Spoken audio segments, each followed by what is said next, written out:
नमस्कार साथियों, आपका स्वागत है एग्जाम्पल 91 पर। दोस्तों चलिए आज हम सचिन सर के नोट्स का एसएसटी के बारे में चर्चा करते हैं, इतिहास के बारे में। दोस्तों चलिए आगे हम देखते हैं दोस्तों एग्जाम्पल 91 पर। दोस्तों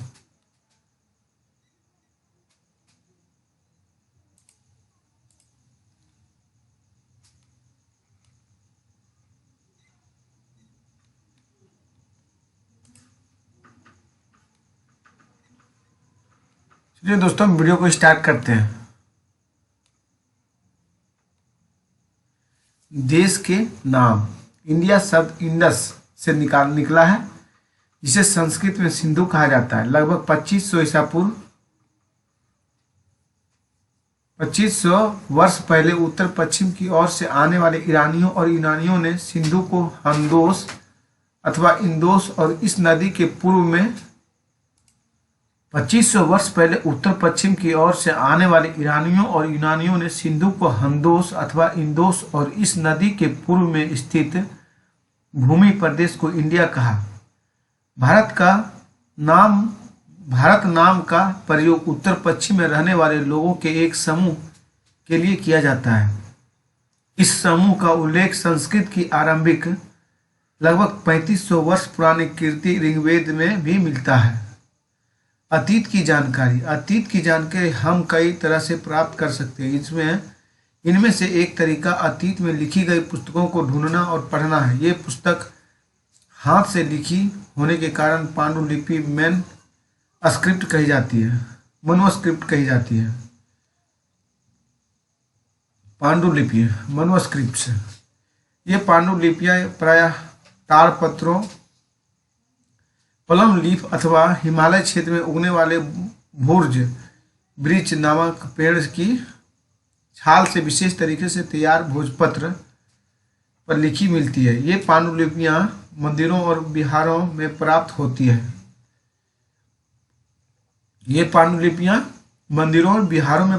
है। दोस्तों इन पुस्तकों में धार्मिक मान्यताओं व व्यवहारों और राजाओं के नवी जीवन, औषधियों, मेडिसिन तथा विज्ञान आदि सभी प्रकार के विषयों की चर्चा मिलती है। प्राकृतिक भाषा का प्रयोग आम लोग करते थे। अभिलेख इंस्क्रिप्शन ऐसे लेख पत्थर अथवा धातु जैसे अपेक्षाकृत कठोर सतहों पर उत्कीर्ण किए गए मिलते हैं। कभी कभी शासक अथवा अन्य लोग अपने आदेशों को इस तरह उत्कीर्ण करवाते थे ताकि लोग उन्हें देख सके, पढ़ सके तथा उनका पालन कर सके। अभिलेखों में शासक लड़ाइयों में अर्जित विजयों का लेखा जोखा रखा करते थे। पुरातत्वविद आर्कियोलॉजिस्टिक्स। वस्तुओं का अध्ययन करने वाला व्यक्ति पुरातत्वविद कहलाता है।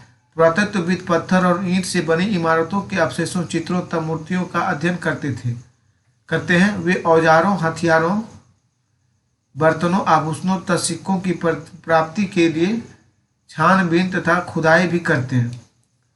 पुरातत्वविद जानवरों, चिड़ियों तथा मछलियों की हड्डियां भी ढूंढते हैं।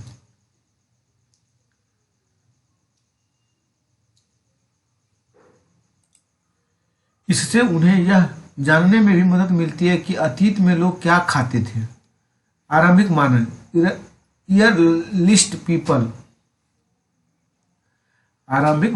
मानव जो इस उपमहाद्वीप में 20 लाख साल पहले रहा करते थे, आज हम उन्हें आखेटक, खाद्य संग्राहक, हंटर गैदरर्स के नाम से जानते हैं। भोजन का इंतजाम करने की विधि के आधार पर उन्हें इस नाम से पुकारा जाता है। आमतौर पर खाने के लिए वे जंगली जानवरों का शिकार करते थे, मछलियां और चिड़ियां पकड़ते थे। फल, फूल, दाने, पौधे, पत्तियां, अंडे इकट्ठा किए करते थे। पत्थर के औजारों का उपयोग इंसान के खाने योग्य जड़ों को खोदने के लिए किया जाता था और जानवर की खाल में बने वस्त्रों को सिलने के लिए किया जाता था। दोस्तों लोग गुफाओं में इसलिए रहते थे क्योंकि यहाँ उन्हें बारिश, धूप और हवाओं से राहत मिलती थी। ये गुफाएं नर्मदा घाटी के पास है दोस्तों। पूरा स्थल उस स्थान को कहते हैं जहाँ औजारों, बर्तन और इमारतों जैसी वस्तुओं के अवशेष मिलते हैं दोस्तों। पूरा पूरा पाषाण, द पैलियोथिक। पुरापाषाण काल 20 लाख साल पहले 12,000 साल पहले के दौरान माना जाता है। यह दो शब्दों पूरा यानी प्राचीन और पाषाण यानी पत्थर से बना है। इस काल को भी 3 भागों में विभाजित किया गया है: आरंभिक, मध्य एवं उत्तर पुरापाषाण युग। मानव इतिहास की लगभग 99% कहानी इसी काल के दौरान घटित हुई है। मध्य पाषाण युग, मीसोलिथिक, मिडिल स्टोन। जिस काल में हमें पर्यावरणीय बदलाव मिलते हैं उसे मेसोलिथ यानी मध्य पाषाण युग कहते हैं। इसका समय लगभग 12,000 साल पहले से लेकर 10,000 साल पहले तक माना गया है। इस काल के पाषाण औजारों आमतौर पर बहुत छोटे होते थे। इन्हें माइक्रोलिथ यानी लघु पाषाण कहा जाता था। प्राय इन औजारों में हड्डियों या लकड़ियों के मुड़े लगे हड्डियां और आरी जैसी औजारों मिलते थे। साथ साथ पुरापाषाण युग वाले औजारों भी इस दौरान बनाए जाते रहे। नवपाषाण युग, नेलियोथिक। अगले युग की शुरुआत लगभग 10,000 साल पहले से होती है। इसे नवपाषाण युग कहा जाता है। सबसे पहले जिस जंगली जानवर को पालतू बनाया गया वह कुत्ते का जंगली पूर्वज था। धीरे धीरे लोग भेड़, बकरी, गाय और सुअर जैसे जानवरों को अपने घरों के नजदीक आने को उत्साहित करने लगे। नवपाषाण युग के सबसे प्रसिद्ध पुरास्थलों में एक चाताल युग तुर्की में है। यहाँ दूर दराज स्थानों से कई चीजें लाई जाती थी और उनका उपयोग किया जाता था, जैसे सीरिया से लाया गया चकमक पत्थर, फ्लिंट, लाल सागर की कौड़ियाँ तथा भूमध्य सागर की सीपियाँ, सेल्स हैं। खेती और पशुपालन, फार्मिंग एंड हार्डिंग। लोगों द्वारा पौधे उगाने और जानवरों की देखभाल करने को बसने की प्रक्रिया का नाम दिया गया है। बुर्जुम वर्तमान कश्मीर में है दोस्तों। ये लोग गड्ढे के नीचे घर बनाते थे जिन्हें गर्तवास कहा जाता था। इनमें उतरने के लिए सीढ़ियाँ होती थी, इससे उन्हें ठंड के मौसम में सुरक्षा मिलती थी दोस्तों।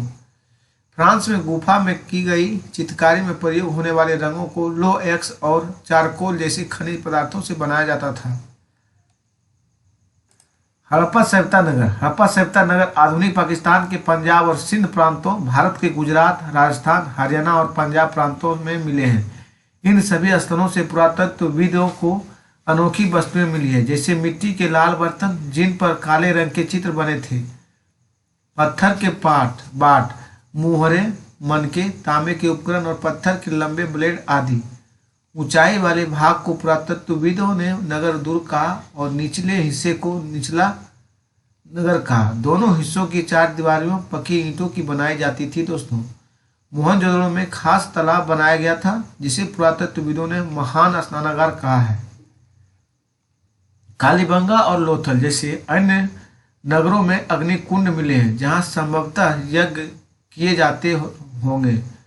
हड़प्पा, मोहनजोदड़ो और लोथलों जैसे कुछ नगरों में बड़े बड़े भंडार गृह मिले हैं। 7,000 साल पहले मेहरगढ़ में कपास की खेती होती थी। नगरों का आरंभ लगभग 4700 साल पहले हुआ। हड़प्पा के नगरों के अंत की शुरुआत लगभग 3900 साल पहले हुआ है। अन्य नगरों का विकास लगभग 2500 साल पहले हुआ है। कच्चे माल की खोज। हड़प्पा के लोग तांबे का आयात संभवतः आज के राजस्थान से करते थे। हड़प्पा के लोग तांबे का आयात संभवतः आज के राजस्थान से करते थे, जहां तक कि पश्चिम एशियाई देश ओमान से भी तांबे का आयात किया जाता था। कांसा, ब्रोंज बनाने के लिए तांबे, कॉपर के साथ मिलाई जाने वाली धातु टीन का आयात आधुनिक ईरान और अफगानिस्तान से किया जाता था। सोने का आयात आधुनिक कर्नाटक और बहुमूल्य पत्थर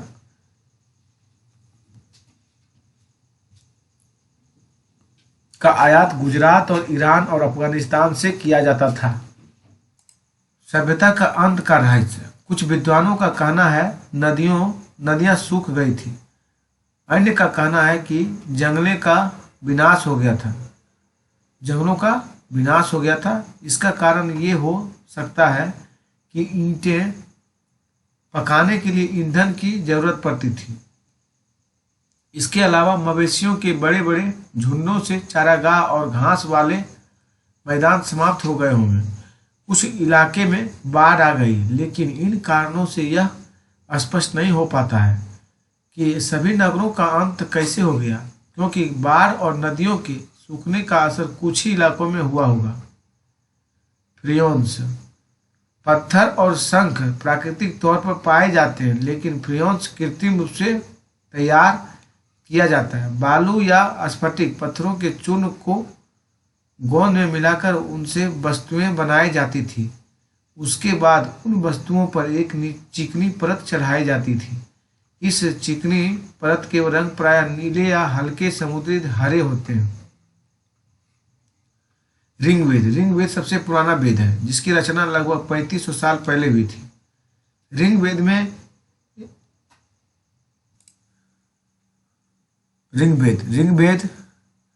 सबसे पुराना वेद है दोस्तों, जिसकी रचना लगभग 3500 साल पहले हुई थी। ऋग्वेद में 1000 से ज़्यादा प्रार्थनाएं हैं, जिन्हें सूक्त कहा गया है। सूक्त का मतलब है अच्छी तरह से बोला गया। ऋग्वेद की भाषा प्राकृत संस्कृत या वैदिक संस्कृत कहलाती है। ऋग्वेद का उच्चारण किया जाता था और श्रवण किया जाता था, ना कि पढ़ा जाता था। रचना के कई सदियों बाद इसे पहली बार लिखा गया। इसे छापने का काम तो मुश्किल से 2 साल पहले हुआ दोस्तों। महापाषाण, मेगालिथ, शिलाखंड और महापाषाण। महा मतलब बड़ा और पाषाण मतलब पत्थर है दोस्तों, नाम से जाने जाते थे। ये पत्थर दफन करने की जगह पर लोगों द्वारा बड़े किरेने से लगाए गए थे। महापाषाण कब्रें बनाने की प्रथा लगभग 3000 साल पहले शुरू हुई। यह प्रथा दक्षिण भारत, उत्तर पूर्वी भारत और कश्मीर में प्रचलित थी दोस्तों। जनपद का शाब्दिक अर्थ है जन के बसने की जगह होता है। पुरातत्वविदों ने इन जनपदों की कई बस्तियों की खुदाई की। दिल्ली में पुराना किला, उत्तर प्रदेश में मेरठ के पास हसनापुर और एटा के पास अंतरजी खेड़ा इनमें प्रमुख है। खुदाई से पता चला कि लोग झोपड़ियों में रहते थे और मवेशियों तथा अन्य जानवरों को पालते थे। वे चावल, गेहूं, धान, जौ, दालें, गन्ना, तिल तथा सरसों जैसी फसलें उगाते थे दोस्तों। इन पुरास्थलों में कुछ विशेष प्रकार के बर्तन मिले हैं, जिन्हें चित्रित धूसर पात्र के रूप में जाना जाता है दोस्तों। महाजनपद। करीब 2500 साल पहले कुछ जनपद अधिक महत्वपूर्ण हो गए। इन्हें महाजनपद कहा जाने लगा, अर्थात इनके चारों ओर लकड़ी, ईंट एवं या पत्थर की ऊंची दीवारें बनाई गई थी। अतः महाजनपदों के राजा लोगों द्वारा समय समय पर लगाए गए उपहारों पर निर्भर न रहकर अब नियमित रूप से कर वसूलने लगे। फसलों पर लगाए गए कर सबसे महत्वपूर्ण थे, क्योंकि अधिकांश लोग कृषक ही थे। प्रायः उपज का 1/6वां हिस्सा कर के रूप में निर्धारित किया जाता था, जिसे भाग कहा जाता था। कृषि में परिवर्तन। इस युग में कृषि के क्षेत्र में 2 बड़े परिवर्तन आए। हल के फाल अब लोहे के बनने लगे। अब कठोर जमीन को लकड़ी के फाल की तुलना में लोहे के फाल से आसानी से जोता जा सकता है। लोगों ने धान के पौधे का रोपण शुरू किया, अर्थात खेतों में बीज छिड़ककर धान उपजाने के बजाय धान के पौधे तैयार कर उनका रोपण शुरू किया गया। मगध। गंगा और सोन जैसी नदियां मगध से होकर बहती थी दोस्तों। मगध में दो बहुत ही शक्तिशाली शासक बिंबिसार और अजातशत्रु हुए। मगध में दो बहुत ही शक्तिशाली शासक बिंबिसार और अजातशत्रु हुए। बिहार में राजगृह आधुनिक राजगीर कई सालों तक मगध की राजधानी बनी रही। बाद में पाटलिपुत्रा आज का पटना को राजधानी बनाया गया। मगध एक शक्तिशाली राज्य बन गया था। उसने नजदीक ही उसके नज़दीक ही बज्जी राज्य था जिसकी राजधानी वैशाली बिहार थी। यहाँ एक अलग किस्म की शासन व्यवस्था थी जिसे गण या संघ कहते थे दोस्तों। बुद्ध तथा महाविहार दोनों ही गण या संघ से संबंधित थे। बुद्ध की कहानी। बौद्ध धर्म के संस्थापक सिद्धार्थ थे जिन्हें गौतम के नाम से भी जाना जाता था दोस्तों। उनका जन्म लगभग 2500 वर्ष पूर्व हुआ था। बुद्ध क्षत्रिय थे तथा शाक्य नामक एक छोटे से गण से संबंधित थे। युवा अवस्था में ही ज्ञान की खोज में उन्होंने घर के सुखों को छोड़ दिया। उन्होंने बोध गया बिहार में एक पीपल के नीचे कई दिनों तक तपस्या की।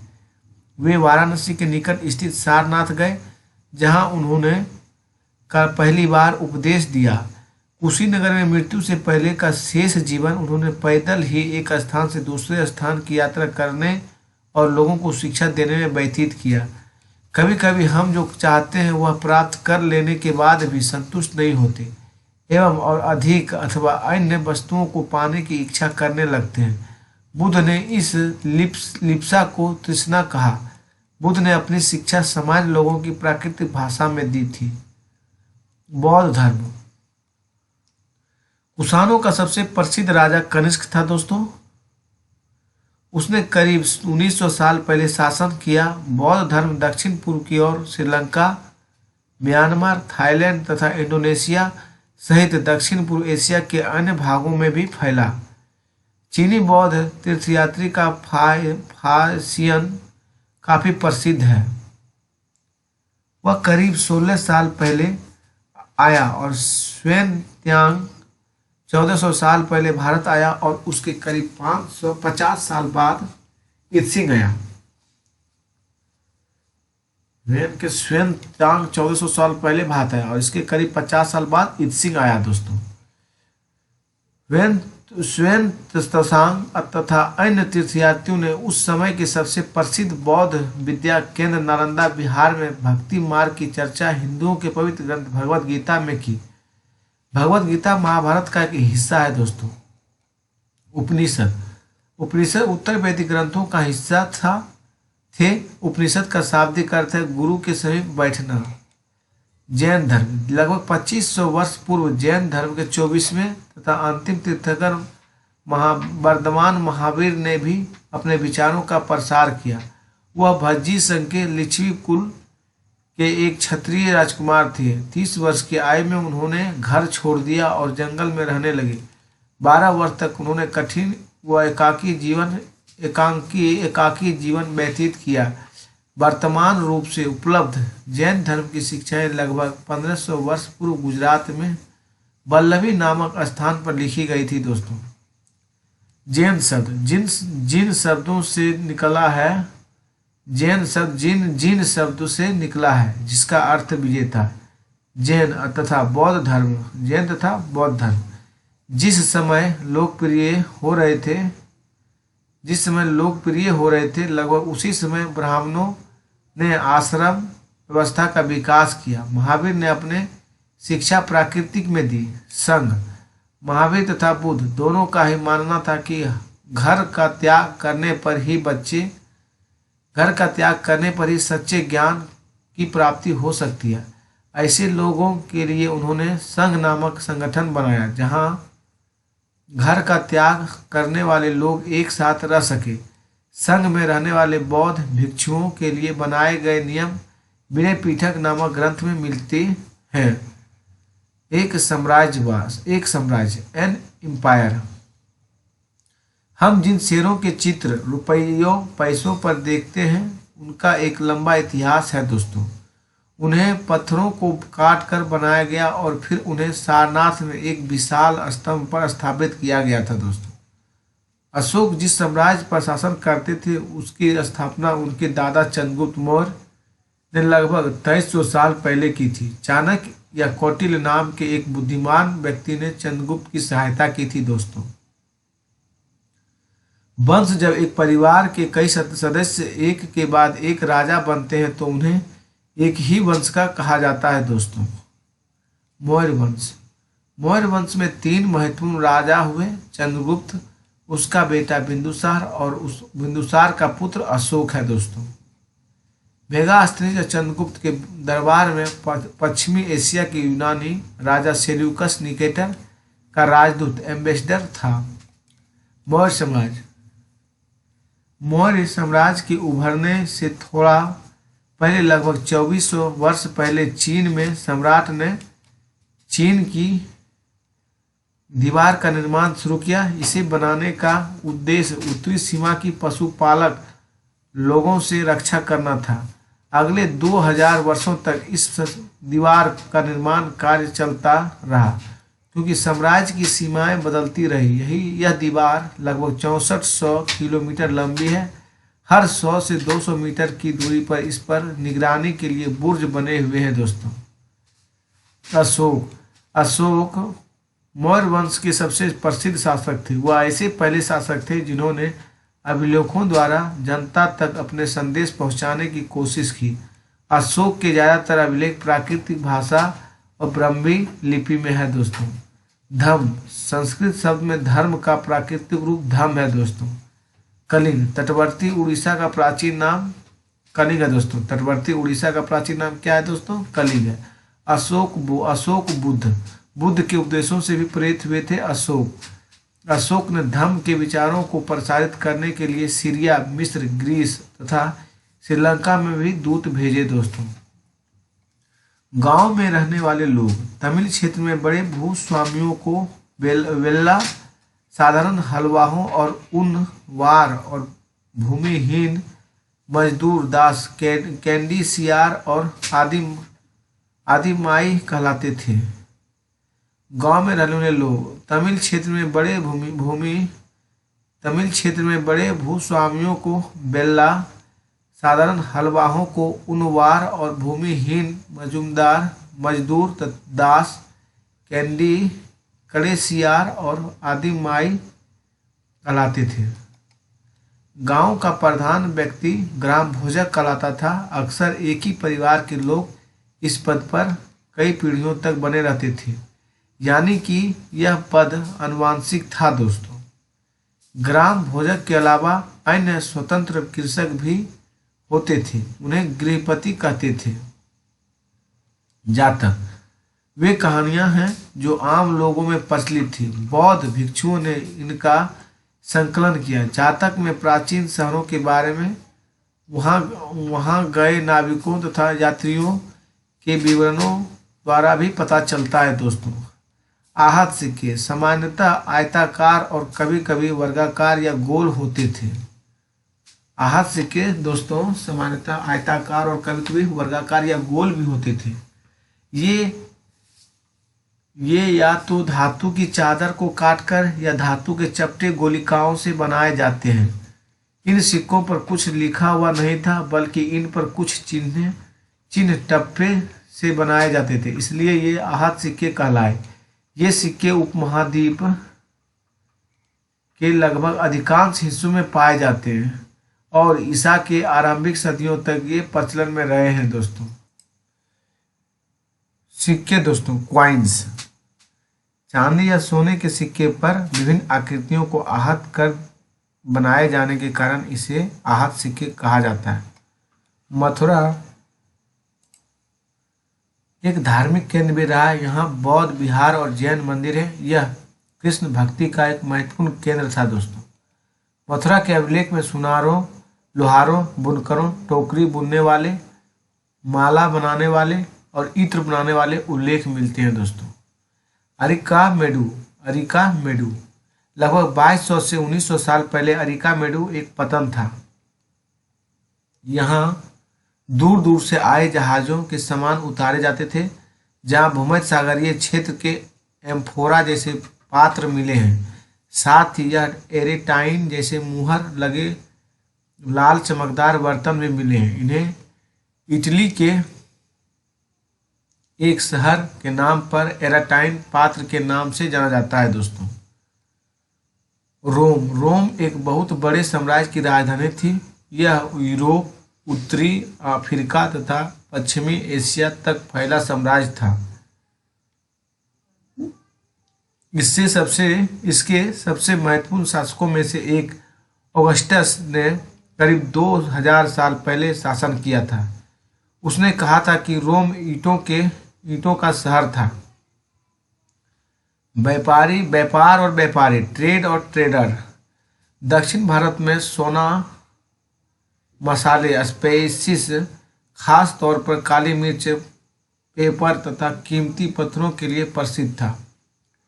काली मिर्च की रोमन साम्राज्य में इतनी मांग थी कि उसे काले सोने, ब्लैक गोल्ड के नाम से बुलाते थे दोस्तों।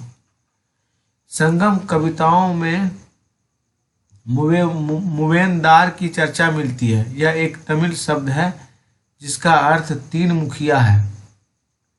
सातवाहनों का सबसे प्रमुख राजा गौतमीपुत्र श्री सतकर्णी था दोस्तों। सातवाहन का सबसे प्रमुख राजा कौन था दोस्तों? गौतमीपुत्र सतकर्णी था। रेशम मार्ग, सिल्क रूट्स। रेशम बनाने की तकनीक का आविष्कार सबसे पहले चीन में करीब 7000 साल पहले हुआ था। जिस रास्ते से ये लोग यात्रा करते थे वह रेशम मार्ग यानी सिल्क रूट के नाम से प्रसिद्ध हो गया।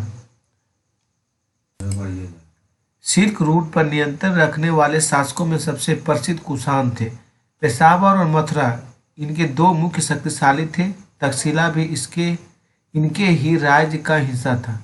इलाहाबाद का पुराना नाम उज्जैन था दोस्तों। पटना का पुराना नाम पाटलिपुत्रा था। ये गुप्त शासन के महत्वपूर्ण केंद्र थे। वंशावलियां। चंद्रगुप्त गुप्त वंश के पहले शासक थे जिन्होंने महाराजा धीराज जैसी बड़ी उपाधि धारण की। समुद्रगुप्त ने भी यह उपाधि धारण की। कवि कालिदास और खगोल शास्त्री आर्यभट्ट ने उनके दरबार में थे। हर्षवर्धन तथा हर्षचरित्र। राजा हर्षवर्धन जिन्होंने करीब 1400 साल पहले शासन किया, उनके दरबारी कवि बाणभट्ट ने संस्कृत में उनकी जीवनी हर्षचरित्र लिखी है। चीनी तीर्थयात्री स्वेन त्सांग काफी समय के लिए हर्ष के दरबार में रहे थे। पल्लव, चालुक्य और पुलकेशिन द्वितीय। पल्लवों का राज्य उनकी राजधानी कांचीपुरम के आसपास के क्षेत्र से लेकर कावेरी नदी के डेल्टा तक फैला था, जबकि चालुक्यों का राज्य कृष्णा और तुंगभद्रा नदियों के बीच स्थित था। चालुक्यों की राजधानी ऐहोल थी। यह एक प्रमुख व्यापारिक केंद्र था दोस्तों। पुलकेशिन द्वितीय सबसे प्रसिद्ध चालुक्य राजा थे। उनके बारे में दरबारी कवि रवि कीर्ति द्वारा रचित प्रशस्ति में से पता चलता है दोस्तों। रवि कीर्ति द्वारा रचित प्रशस्ति से पता चलता है। प्रशासन की प्राथमिक इकाई गांव होते थे दोस्तों। प्रशासन की प्राथमिक इकाई गांव होते थे। कालिदास अपने नाटकों में राज दरबार के जीवन की चित्रण के लिए प्रसिद्ध था। कालिदास जो थे दोस्तों अपने नाटक में राज दरबार के जीवन के चित्रण के लिए प्रसिद्ध हैं। उनका सबसे प्रसिद्ध नाटक अभिज्ञान शकुंतलम है दोस्तों। उनका सबसे प्रसिद्ध नाटक अभिज्ञान शकुंतलम है। अरब में रहने वाले अन्य लोगों में बेदुइन थे जो घुमक्कड़ कबीले पेस्टोरल ट्राइब्स होते थे।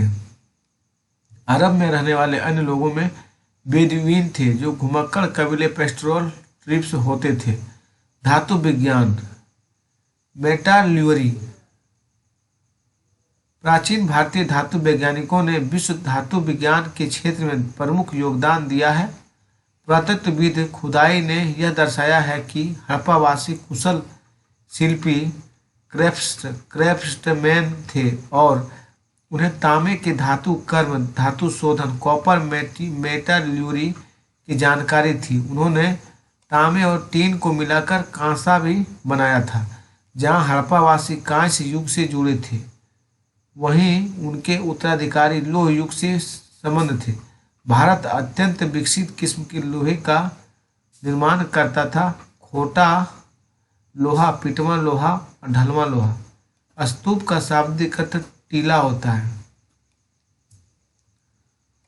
अजंता यह वह जगह है जहाँ के पहाड़ों में सैकड़ों सालों के दौरान कई गुफाएं खोदी गई। इनमें से ज़्यादातर बौद्ध भिक्षुओं के लिए बनाए गए विहार थे। गुफाओं के अंदर अंधेरा होने की वजह से अधिकांश चित्र मसालों की रोशनी में बनाए गए थे। इनमें से कुछ को चित्रों द्वारा सजाया गया था। इन चित्रों के रंग 1500 साल बाद भी चमकदार है। ये रंग पौधों तथा खनिजों से बनाए गए थे। इन महान कृतियों को बनाने वाले कलाकार अज्ञात हैं। करीब 1800 साल पहले एक प्रसिद्ध तमिल महाकाव्य शिल्पादिकारम की रचना इलांगो नामक कवि ने की थी। तमिल महाकाव्य मणिमेखलाई को करीब 1400 साल पहले सतनार द्वारा लिखा गया था। तमिल महाकाव्य मणिमेखलाई की करीब 14 साल पहले सतनार द्वारा लिखा गया था। दोस्तों, कालिदास संस्कृत में लिखते थे। पुराण पुराण का शाब्दिक अर्थ है प्राचीन या पुराण। पुराणों में विष्णु, शिव, दुर्गा या पार्वती जैसे देवी देवताओं से जुड़ी कहानियां हैं। अधिकतर पुराण सरल संस्कृत श्लोक में लिखे गए, जिससे सब उन्हें सुन और समझ सके। स्त्रियां तथा शूद्र जिन्हें वेद पढ़ने की अनुमति नहीं थी, वे भी इसे सुन सकते थे। पुराणों और महाभारत दोनों को ही व्यास नाम के ऋषि ने संकलित किया था। पुराणों और महाभारत दोनों को ही व्यास नाम के ऋषि ने संकलित किया था। दोस्तों, महाभारत में ही भगवान गीता भी है। रामायण के लेखक वाल्मीकि माने जाते हैं। आर्यभट्ट गणित तथा खगोल शास्त्री आर्यभट्ट ने संस्कृत में आर्यभट्टियम नामक पुस्तक लिखी। उन्होंने वृत्त की परिधि को मापने की भी विधि ढूंढ निकाली है। आयुर्वेद चिकित्सा विज्ञान की एक विख्यात पद्धति है जो प्राचीन भारत में विकसित हुई। प्राचीन भारत में आयुर्वेद के दो प्रसिद्ध चिकित्सक थे।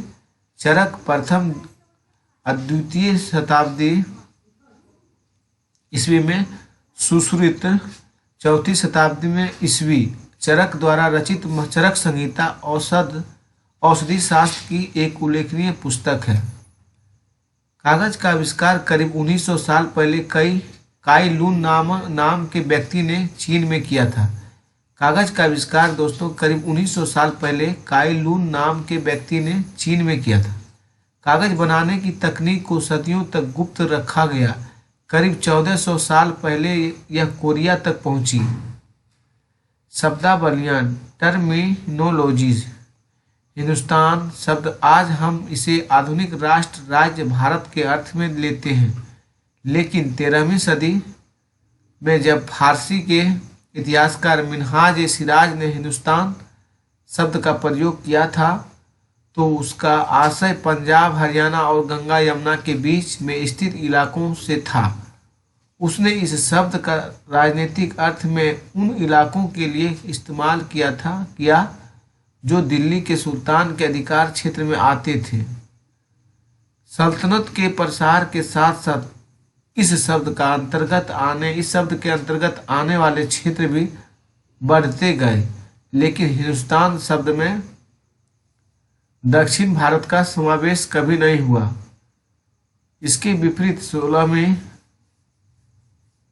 सदी के आरंभ में बाबर ने हिंदुस्तान शब्द का प्रयोग इस उपमहाद्वीप के भूगोल, पशु पक्षियों और यहाँ के निवासियों की संस्कृति का वर्णन करने के लिए किया। अभिलेखागार, अरेचीव, ऐसे स्थान जहाँ दस्तावेज और पांडुलिपियों को संग्रहित किया जाता है। आज सभी राष्ट्रीय और राज्य सरकारों के अभिलेखागार होते हैं, जहाँ वे अपने तमाम पुराने सरकारी अभिलेख और लेन देन के ब्यौरे का रिकॉर्ड रखते हैं। प्रतिलिपियां बनाते हुए लिपिक छोटे मोटे फेर बदल करते चलते थे। प्रतिलिपियां बनाते हुए लिपिक छोटे मोटे फेर बदल करते चलते थे। पर्यावास, हैबिट, इसका तात्पर्य किसी भी क्षेत्र के पर्यावरण और वहाँ के रहने वाले की सामाजिक और आर्थिक जीवन शैली से है दोस्तों। जाति पंचायत अपने सदस्यों के व्यवहार का नियंत्रण करने के लिए जातियां स्वयं अपने अपने नियम बनाती थी। इन नियमों का पालन जाति के बड़े बुजुर्गों की एक सभा करवाती थी, जिसे कुछ इलाकों में जाति पंचायत कहा जाता था दोस्तों। भारत का भाषा तथा क्षेत्र। भाषा तथा क्षेत्र language and region. Languages and region सन 1318 में कवि अमीर खुसरो ने इस बात पर गौर किया था कि इस देश के हर क्षेत्र की एक अलग भाषा है। सिंधी, लाहौरी, कश्मीरी, द्वार समुद्री, दक्षिणी कर्नाटक में, तेलंगानी आंध्र प्रदेश में, और गुजरी गुजरात में, मलबारी तमिलनाडु में, और गोड़ी बंगाल में, अवधी पूर्वी उत्तर प्रदेश में, हिंदवी दिल्ली के आसपास के क्षेत्र में। अमीर खुसरो ने बताया कि इन भाषाओं के विपरीत एक भाषा संस्कृत भी है, जो किसी विशेष क्षेत्र की भाषा नहीं है। यह एक प्राचीन भाषा है जिसे केवल ब्राह्मण जानते हैं, आम जनता नहीं। संस्कृत ग्रंथ के ज्ञान के कारण समाज में ब्राह्मण का बड़ा आदर होता था। इनके संरक्षण थे नए नए शासक जो स्वयं प्रतिष्ठा की चाह में थे। इन संरक्षकों को समर्थन होने के कारण समाज में इनका दबदबा और भी बढ़ जाता था। संरक्षण। संरक्षक कोई प्रभावशाली धनी व्यक्ति जो किसी कलाकार, शिल्पकार, विद्वान या अभिजात जैसे किसी अन्य व्यक्ति को मदद या सहारा दे। 19वीं सदी के मध्य में अंग्रेज इतिहासकारों ने भारत के इतिहास को 3 युगों में बांटा: हिंदू, मुस्लिम और ब्रिटिश। चलिए दोस्तों, आज का वीडियो यहीं तक अंत करते हैं। एग्जाम्पल 91 पर आप सभी का स्वागत है दोस्तों। आप सबों को अगर अच्छा लगता है तो वीडियो को देखिए दोस्तों, और चैनल को सब्सक्राइब कीजिए और अपने दोस्तों के पास शेयर कीजिए दोस्तों, जिससे हमें मोटिवेशन मिले और हम और मन से इस चैनल पर काम करें दोस्तों। और एग्जाम्पल 91 चैनल से जुड़िए दोस्तों, डिस्क्रिप्शन में लिंक दिया जाता है दोस्तों। आप लोग चैनल से जुड़िए, उसमें बहुत सारा क्वेश्चन भी दिया जाता है दोस्तों, ऑब्जेक्टिव टाइप्स का दोस्तों, जो आप लोग 10-10 क्वेश्चन का रोज प्रैक्टिस कीजिएगा दोस्तों। जो आगे अपकमिंग एग्जाम है जो दोस्तों, उसमें भी आप लोगों को सहायता मिलेगा दोस्तों। जैसे बिहार CGL है दोस्तों, अपकमिंग बिहार दरोगा आने वाला है दोस्तों, बिहार पुलिस है दोस्तों, SSC GD है दोस्तों। इसलिए टेलीग्राम से जुड़िए दोस्तों और चैनल को शेयर कीजिए और सब्सक्राइब करवाइए दोस्तों, जिससे जितना चैनल विस्तार होगा दोस्तों उतना अच्छा से चैनल पर वीडियो बनाने में मन लगेगा दोस्तों। थैंक यू दोस्तों।